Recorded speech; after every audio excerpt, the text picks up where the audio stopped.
So that leads us to the question, what is money? Right, because investment assets aren't working so well. What is money? Well, in theory, money is a way for you to store your economic energy and not have it stolen from you by the government, by a bad investment decision, right? Perfect money is, in fact, the solution to all your problems. But what is good money? Gold has been an aspirational money, but it's defective. And the reason gold is defective is because we keep creating more of it, and you can't custody it. And so if I keep creating 2 or 3% more, then that means that the half-life of your economic energy in gold is 35 years. It means every 35 years, your money is cut in half, or the value of your wealth is cut in half. The only way to make gold perfect is to stop mining it and make it possible to teleport and carry around in your head. And of course, this is not happening with gold. It is difficult to create sound money. How difficult? Well, Bitcoin has gotten 50 trillion times more difficult to mine since it was formed. 50 trillion. Now, what is that telling you? Well, for the money to be sound, I have to cap the supply.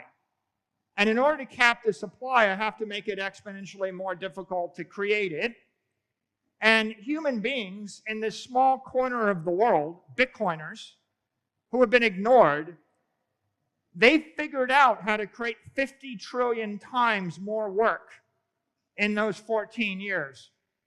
That's what you're fighting against. And that's why commodities make awful money. That's why anything that can be produced with human intellect and capital will always be awful money. Because you're betting against human intellect.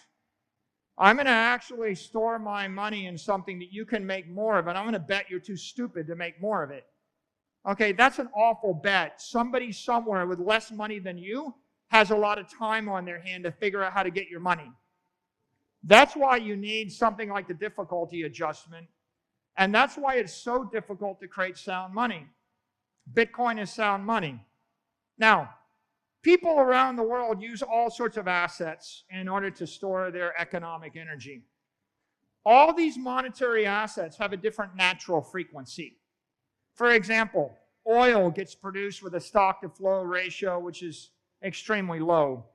The Argentine peso is doubling in supply every 1-2 years.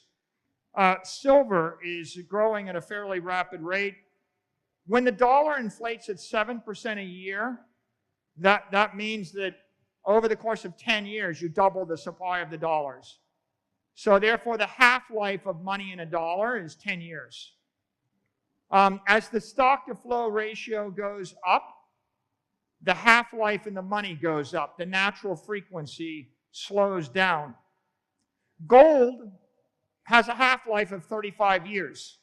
Obviously, gold is a better money than the peso. It's a better money than soybeans. But now you see, the real key is, what is the natural frequency of the asset? And what's brilliant about Bitcoin is it started with a higher frequency, but that natural frequency is going to infinity. It's becoming a very low frequency money. Next year, after the halving, stock to flow is 120. The half-life of your economic energy in the money of Bitcoin goes to 100 years. In the year 2036, the half-life of your economic energy in Bitcoin becomes 1,000 years. In 2048, the half-life of your economic energy in Bitcoin is 10,000 years. Now, politicians want to tell you that this is impossible. Commodities and nature tells you this is impossible. But look at my chart here. In your lifetime, there is one asset that has a long enough frequency that you can actually expect to keep your money forever. This is economic immortality. When flow goes to zero, stock to flow goes to infinity, the money lasts forever. If the money lasts forever, you have hope. What is money? Perfect money is a way to escape the misery of the economic war that is depriving you, your family, and your company of 99.9% of everything you have with absolute certainty. And there is no amount of work, and there is no amount of trading, no amount of thinking that is going to escape this reality. You're going to have to find this solution. 50 trillion. That is really surreal to think about, but 50 trillion increase in the difficulty to create Bitcoin, right? Like, what if I told you, hey, guys, I think the price, or no, excuse me, I think the difficulty to mine gold is going to increase by a factor of 50 trillion. What do you think's going to happen to price?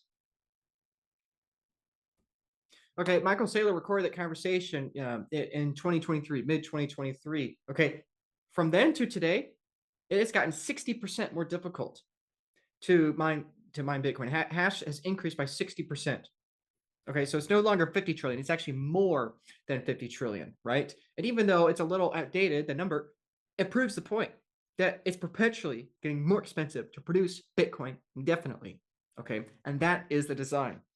I often say online that anyone that's criticizing Bitcoin, anyone that says, oh, Bitcoin's a scam, Bitcoin's a fad, Bitcoin's whatever, I always reply to them and say, if you, or I tell people when questioning the validity of someone that does not like Bitcoin, when questioning the arguments, you have to ask them, do they understand what the difficulty adjustment is? Like not what is their opinion of it. Can they technically understand what it is and how it works? That is extremely important, because the difficulty adjustment itself is one of the tent poles for the backbone of Bitcoin.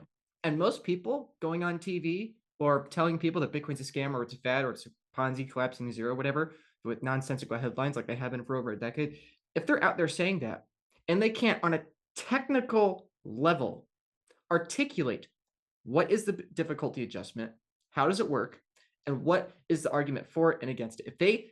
Like even opinions aside, if they don't even know what that is, you should not take their opinion seriously. They have not done any research into Bitcoin. They don't understand any of the potential value of Bitcoin. They don't understand the argument. These people will go out there and have these long rambling posts and articles and speeches online or on television, mainstream television, and they don't even know what that is. Some people, I know this might sound extreme, but some people are just deer to headlights. Like they don't even know what that is. They haven't even heard of it.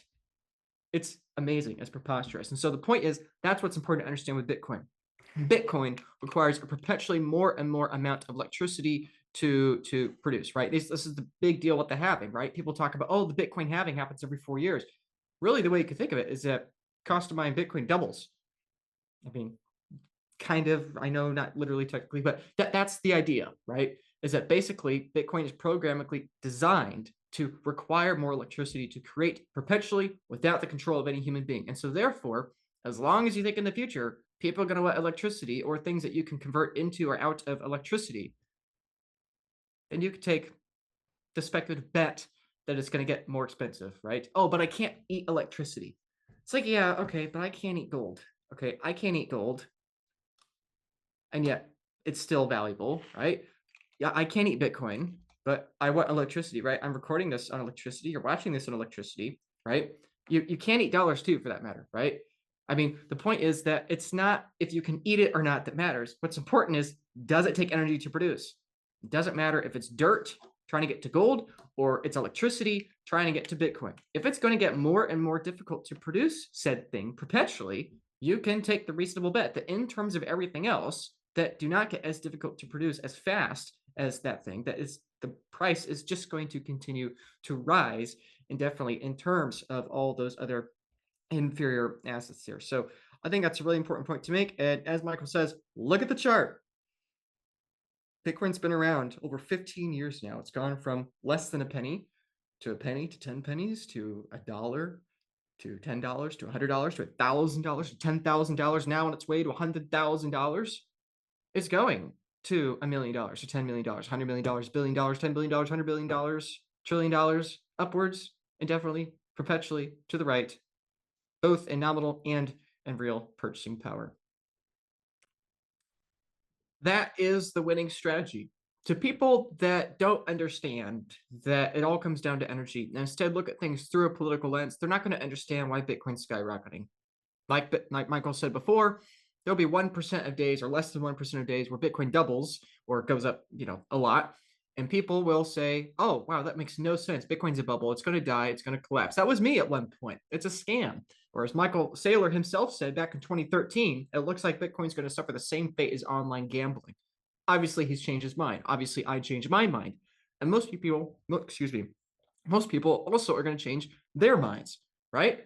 Basically, people are going to go from, instead of looking at it through a political lens and thinking, why is this thing just skyrocketing up and up? 90% of the time it does nothing, and only 1% or less than 1% of the time it just does something. Why is it doing something? It's not backed by anything. It's just random. But what they don't understand is that it all comes down to energy. Bitcoin is repricing everything else, everything in the world simultaneously, right? And this is what people don't understand with all their other assets. I'm not here talking about some stock somewhere. I'm not here talking about some other commodity or some other thing. I'm not here pumping gold. Even though I'm using this gold coin as a prop, I'm not pumping, I'm not talking about it, okay? Because Bitcoin is in a competition with every other asset simultaneously. Your house, your stocks, your bonds, your cash, your diamonds, your car, everything that you own, Bitcoin is in a direct competition for its monetary premium. It's an economic war. Granted, it's in the economic world and it's in the free market economic world. Thank God it's not in the analog world. And that's the whole point of why we're trying to accelerate Bitcoin adoption and move away from political currencies, because political currencies often deteriorate into analog physical war and violence. I would much rather have the monetary war of Bitcoin than an actual global war or international war fighting for who gets to control the political currency. Just let Bitcoin win the economic war, right? And that's an important point to make here. That's what Michael's showing with these charts here. Bitcoin is winning. All these other forms of monetary premium are collapsing in terms of each other, some more, some less, but all of them in terms of Bitcoin. Bitcoin is repricing all of them because it is a sole victor without a general. All these other things are not being victorious, and they all require human oversight. They all require generals. They are not constant every day, 24/7, 10-minute blocks, block by block by block, requiring more and more energy to produce. That is why Bitcoin is so powerful, and that is why, as Michael Saylor is saying, you're looking out for the next 1,000 years, 100 years, 10 years, 5,000 years, it doesn't matter. Theoretically, if Bitcoin continues to have a finite amount, if it continues to be repricing everything else perpetually, is perpetually going to be a good buy if you're optimistic on the future of the human race. What's the winning strategy? There's only one winning strategy that I see. It's hold the best money. And if you hold the dollar, which is the best currency, you're going to zero. If you hold a weaker currency, you're going to zero in a few years. Gold is a sort of better money than the currency. Stocks are a better money than gold. Bitcoin is a better money than the stocks. But let's talk about this a bit. The conventional organization, company, investor, they think the S&P index, they think corporate equity is the best money. They have monetized it, and that's what they're using. And so I wanted to break down what corporate equity looks like versus Bitcoin. You know, the traditional return of the S&P index is about 7% a year. Well, Bitcoin should, in theory, return 14% a year. It's returned a lot more. It's returning 40, 50% a year over the past 3 years and much higher over a longer period. But I want to lay out the reason that companies don't work as well as perfect money or digital money. First of all, you've got the dilution that comes from management. The management's going to pay themselves 1% of your return every year. You've got the risk of labor. Companies unionize, they have to pay labor. The cost of labor keeps going up. It's another 1%. You've got competition. There's going to be someone that's going to produce more gold or more iPhones or more something, more computers. It's going to cost you another 1%. You've got technology. You had a really good camera business, and then the camera becomes software. It's going to cost you 1%. You've got regulation. The EU is going to actually fine Facebook or Google for doing something on the web. It's going to cost you 1%. You've got taxation. If I can locate your employees, locate your management, locate your company, locate your headquarters, it's going to cost you 1%. And then you've got war. And the war may be a hot war, where you've got a tanker and I blow it up, or it may be an economic war, like a tariff, and I'm just going to put a 25% tariff on you. Companies have all those risks. If you ask what's the cost of it, about 7% a year. What you can expect is over time, over 100 years, you're always going to pay the 7%. Now, what's the implication of getting a 7% yield versus a 14% yield? Because Bitcoin actually avoids that. How does Bitcoin avoid it? The Bitcoin virtues are we replace management with cybernetic control. The software controls the system, not people. The software does the work for free. I replace labor with a digital system. I replace competition with an immaculate conception. There's only one Bitcoin. Satoshi gave it as a gift to the world. There's no competitor. There's no second best. Why? Because someone created this, gave it away to the rest of us without any beneficial interest in it. That's what makes it unique, irreplaceable, special. That instead of technology risk, like the iPhone 15, Bitcoin is just money, 1/21 millionth of everything there's ever going to be. It's not going to actually obsolesce. It's immortal product. In 1,000 years, you're going to want to own 1/21 millionth of everything there is. In 100,000 years, you're going to want to own 1/21 millionth of everything there is. That's how you escape the competitive downdraft, and that's how you avoid the technology destruction. And of course, with regulation, taxation, and war, by being a digital asset, you're living in cyberspace. You can't destroy it. It's indestructible, it's incorruptible, it's global. Bitcoin's going to duck the exposures of these other systems. So what's the implication of that? If you had $1 million today in your company or in your family, and you hold it in cash in the world reserve currency at a 7% inflation rate, in 100 years, you will have, in today's dollars, $977. You will go from 1 million to 1,000. You'll lose 1,000x. It's 1 divided by 2 to the 10th.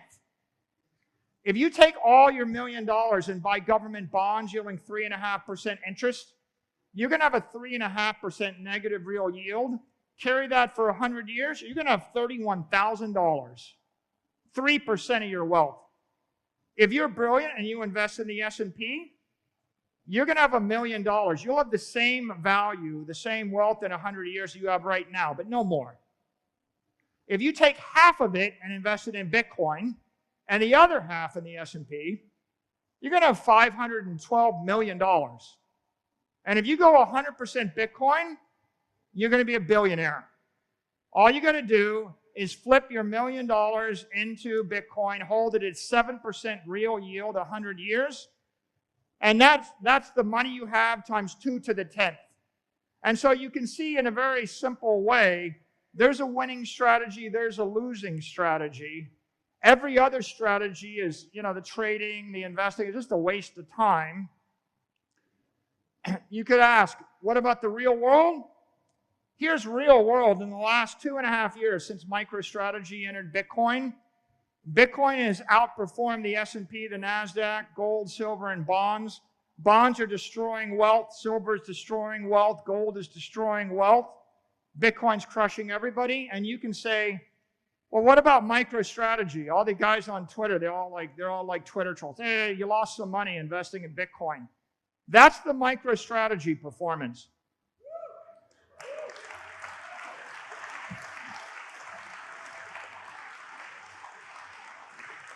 That is your company on a Bitcoin standard.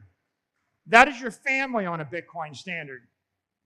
See, you keep dollar cost averaging or Bitcoin cost averaging. And at the end of the day, it doesn't matter at what price you buy. What matters is you keep buying and you don't sell and you don't invest in the bonds, the silver, the gold, and the rest. The future? The world's in an economic war, but the world is beginning to realize Bitcoin is the superior asset. And as they realize that, Bitcoin is going to demonetize all these other assets over time. It's going to first demonetize gold, because gold doesn't make any sense, and then it's going to demonetize the other store of value assets, the real estate, the S&P index, the bonds.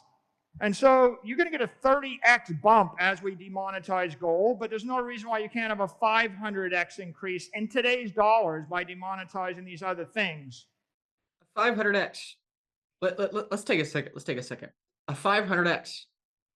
Bitcoin's price when he recorded that was $30,000 in mid 2023. Okay, a 500x from there, that's $150 million per Bitcoin in 2023 dollars. So whatever $150 million could buy you in 2023, that's what Michael Saylor is implying from that specific moment on that stage there. That is what he's implying. But let that sink in. If you're still trading after you heard that, and you think he's even fractionally, perhaps on the right trajectory, that's something to think about. By the way, that would make Michael a trillionaire. In nominal terms, right? Well, actually, no, pretty much close to real terms too. That's crazy. But yeah, it might in real terms make him a trillionaire, and in nominal terms, he might be a quadrillionaire, a quintillionaire, or something even more, right? A decaquintillionaire or something. It's preposterous, right? The point is, Bitcoin is designed to appreciate forever because it's designed to require more energy to produce forever in terms of everything else. And so if you're pricing Bitcoin in terms of energy, or you're pricing Bitcoin in terms of productivity, it's only going to be worth more and more and more. Bitcoin in US dollars is an oxymoron. It's like trying to price a locomotive in terms of horses. Okay, the horse literally can't do what the locomotive can do, right? It's like trying to price Elon Musk's Starship in terms of the home rocket I can launch in my backyard, right? It's like they're not priceable. Oh, well, you can compare the amount of energy that one exerts and compare that, and compare it. It's like, yes, but the mission, the objective is not priceable. One gets to orbit, the other one doesn't. It's priceless, right? Bitcoin is priceless in terms of gold. It is priceless, especially in terms of dollars. And so if, speaking of something that's very, very valuable, if you want to meet these people in person, if you want to meet the future millionaires, billionaires, potentially trillionaires, like Michael Saylor and the many other wonderful people. Last year, this conference that we're reacting to with Michael in Prague in 2023 had lots of the most important and famous people in Bitcoin's early days here. Michael Saylor, obviously. Adam Back, of course, one of the only people on the planet to be mentioned in Bitcoin's white paper, right? If you want to meet people like Michael Saylor, like Adam Back, like Robert Breedlove, or the numerous people there, I will also be there. If you want to meet them, again, you should click the link in the description. You can use my code Luke10 for 10% off. Like, yes, I'm trying to get you to go because I want to meet you, and it's going to be a fun time, and you get to hang out with us all. But I'm also saying this because, hey, if you use this code, you get 10% off. I get a little bit back too, but hey, might as well save you some sats, right? Save you some energy. And you can save more by paying in Bitcoin. You get another 5% off there. So if you want 15% off your ticket to this conference to see what amazing speeches, presentations, and discussions off camera are going to occur in person, you should consider getting a ticket. You should consider going out there and joining. It's going to be a really good time. And I'll end with this thought. We have laser eyes because laser eyes say focus on what you can change, save what you can save. In this particular case, you can make Bitcoin a success. You can tell the world about Bitcoin. No country can stop inflation. Nobody can stop inflation. I can put you in charge of the world. You cannot stop inflation.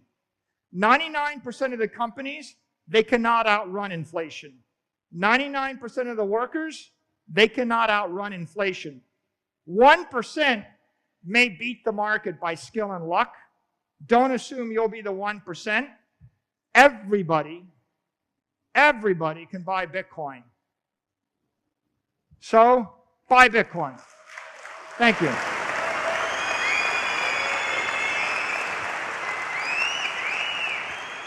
Consider buying Bitcoin. If you don't own any Bitcoin yet, consider buying some, even if it's just a little bit of energy, right? You have to start somewhere. You might as well get off zero with a little bit.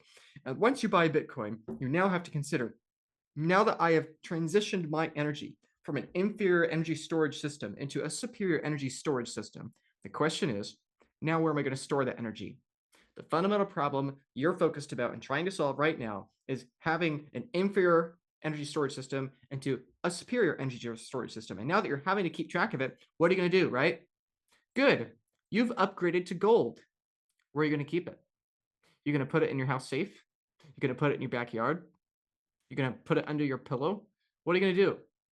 This is why I work at the Bitcoin Advisor, because it's really important to not have single points of failure. The Federal Reserve is a single point of failure for the US dollar. You've fixed that now. Congrats, you've gotten Bitcoin. But you have to keep in mind what happens if something happens to you. What happens to your wife? What happens to your kids? What happens to your business? What happens to your future if you forget your keys? All right. How do you protect yourself against losing the gold? How do you protect yourself against someone breaking in and stealing your gold out of your house? How do you protect those things, right? How do you protect your seed phrase? How do you have an estate plan for your future generations? So if you want to have assistance in learning about how to protect your precious Bitcoin that is going to increase in value perpetually, that this is going to be a perpetually rising problem for you, right? If Bitcoin does a 500x in purchasing power, you're probably going to want an upgrade, or at least a diversification to an upgrade of a better custody solution. Okay, I'm just saying you might want to think about that. And if you don't, there are going to be lots of other people that will. So if you want help thinking about how am I going to make sure my Bitcoin custody is set up so I'm protected against lost keys, against theft, or against nation state attacks, and ideally minimizing my tax bill and this and that and that and that. If you want help thinking through what are my single points of failure and how can I maximize my efficiency at stacking sats, click the link in the description. I'd be more than happy to help. I work at the Bitcoin Advisor. This is what I do all day, every day. I help lots of people figure out how to get as much Bitcoin as possible and how to keep as much Bitcoin as possible, because that is going to be the problem people have. We're only 15 years into Bitcoin's life, and millions of Bitcoin have already been lost. And so you have to think about that. How many more hundreds of thousands, if not couple million Bitcoin are going to be lost? Okay. We are in the ancient days of Bitcoin's adoption. We are still in the infancy days of Bitcoin's adoption. Many coins are going to be lost. Many people are going to have them stolen. Many people are going to make unfortunate errors for losing their keys and not passing on to future generations properly. So it's my hope that in this video today, reacting to SAYLOR, you, number one, consider buying Bitcoin. Number two, click the link in the description. Consider joining some Bitcoin event, hopefully this event in Prague in 2024. And then third, please keep in mind, watch your single points of failure. Make sure you're protected, because the new single point of failure is yourself, and that's okay. But you just have to keep these things in mind. So click those links in the description, check it out, and I'll see you in the next video. Hey there, if you're considering going to a Bitcoin conference, I highly encourage you to consider Prague in June of 2024. There are lots of great Bitcoin conferences out there, but this one in Prague is one of the largest ones of them all. And there are a lot of amazing things with this conference uniquely that I think you should potentially consider. I did not go last year, in full transparency, but it was only their first year, and they had an incredible lineup. Michael Saylor was there, Adam Back was there, Robert Breedlove, Stefan Libera. Many people were there that I felt a lot of FOMO, frankly. I wished I was there. And so I'm very grateful to say that I reached out to the Prague team and I said, hey, I wanted to go to your conference last year. I didn't. I don't want to make that mistake this year. And so I am going. Very grateful to say that I am going to the Prague conference in June of 2024. So if you want to meet me, if you want to meet all the other Bitcoin speakers there, and again, they have a really great lineup coming, a lot of things they haven't even announced yet, but it's a really good opportunity. Yes, if you're in America, where you might be watching this, it's a longer flight over there, a bit more expensive travel to get there. But once you're there, you're in Europe, and things are much cheaper than they are in the US, at least in Prague. So that's something really to keep in mind, that it's probably a lot more realistic than you think. And I think it's going to be a really low noise and really high signal conference. So if you want a good place to go, consider going there. I am offering, a discount code for there, right? I am speaking there, so I do have a discount code. You can get 10% off. Actually, you can get 15% off if you pay in Bitcoin, but even if you pay in fiat, you can get 10% off. So click the link in the description. You can get 10% off your ticket. If you're going anyway, you might as well use the code, and hopefully I'll see you there. Would love to see you there and meet you before or after, the conference or whatever. So comment down below if you're going or not. Would love to meet you. So put the link in the description. Click on that to buy your ticket, and comment down below if you're going, and would love to meet up. So thanks.